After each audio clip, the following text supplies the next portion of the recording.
काँग्रेसचे माजी गृहराज्यमंत्री सिद्धराम म्हेत्रे यांचा अक्कलकोटमध्ये शिवसेना पक्षामध्ये प्रवेश होत आहे। तो प्रवेश उपमुख्यमंत्री एकनाथ शिंदे यांच्या उपस्थितीत होत आहे। या ठिकाणी एकनाथ शिंदे यांच्यासोबत वेगवेगळे मंत्री येत आहेत। नीलम गोरे असतील, उदय सामंत असतील, दादा भुसे असतील, असे अनेक मंत्र्यांची या ठिकाणी हजेरी लागणार आहे आणि त्यांच्या उपस्थितीमध्ये सिद्धराम म्हेत्रे हे शिवसेनेमध्ये प्रवेश करत आहेत। सिद्धराम म्हेत्रे यांच्यासोबत पंचायत समितीचे माजी सभापती 6-7 सभापती या ठिकाणी पक्षामध्ये प्रवेश करणार आहेत। तसेच दुधनी ग्रामपंचायत नगर परिषद असेल किंवा अक्कलकोट नगर परिषद असेल किंवा या मैंदर्गी नगर परिषद असेल, या नगर परिषदेतील आजी माजी नगरसेवक देखील या ठिकाणी पक्षामध्ये प्रवेश करत आहेत।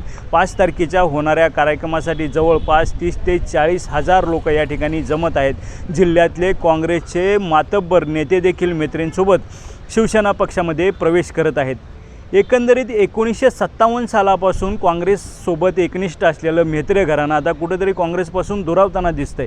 सातलिंगप्पा म्हेत्रे जे सिद्धराम म्हेत्रेंचे वडील हे 40 वर्ष दुधनी नगर परिषदेचे नगराध्यक्ष राहिलेले आहेत। त्यांचा कार्यकाळ असेल किंवा सिद्धराम म्हेत्रेंचा कार्यकाळ असेल, हा चढता आलेख बघायला मिळतो। अगदी जिल्हा परिषद पंचायत समितीच्या पदापासून यांनी राजकारणात सुरुवात केलेली। आज म्हेत्रे हे गृहराज्यमंत्रीपदापर्यंत त्यांनी मजल मारलेली आहे। एक मातब्बर नेते म्हणून म्हेत्रे यांच्याकडे बघितलं जातं।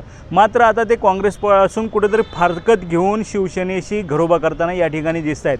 आणि हे सगळं ज्यांनी घडवून आणलं ते महेश साठे यांनी पाठीमागच्या 6 महिन्यामध्ये एकनाथ शिंदे यांची शिवसेना सोलापूर जिल्ह्यामध्ये मोठ्या प्रमाणात वाढवण्याचा प्रयत्न केलेला आहे। ओबाटाचे जिल्हा प्रमुख जे विधानसभेला निवडणूक लढलेले अमर पाटील, त्यांना देखील पक्षामध्ये घेऊन त्यांना पद दिलेलं आहे।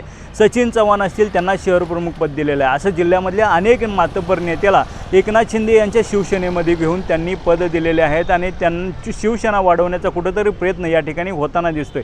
उद्याच्या कार्यक्रमाकडे सगळ्यांचं लक्ष लागणार आहे, कारण 5 तारखेला जो कार्यक्रम होतो आहे अक्कलकोटमध्ये, या ठिकाणी सिद्धराम म्हेत्रे यांच्यासोबत अन्य काही गुपित मंडळी ज्यांची नावं अद्याप बाहेर आलेली नाहीत, अशी मंडळी देखील काही प्रवेश करतात का, यांच्याकडे नजरा लागलेल्या आहेत। एकंदरीत म्हेत्रे यांच्या जाण्याने कुठेतरी काँग्रेसला सोलापूर जिल्ह्यात मोठा धक्का बसलेला या ठिकाणी बघायला मिळत आहे।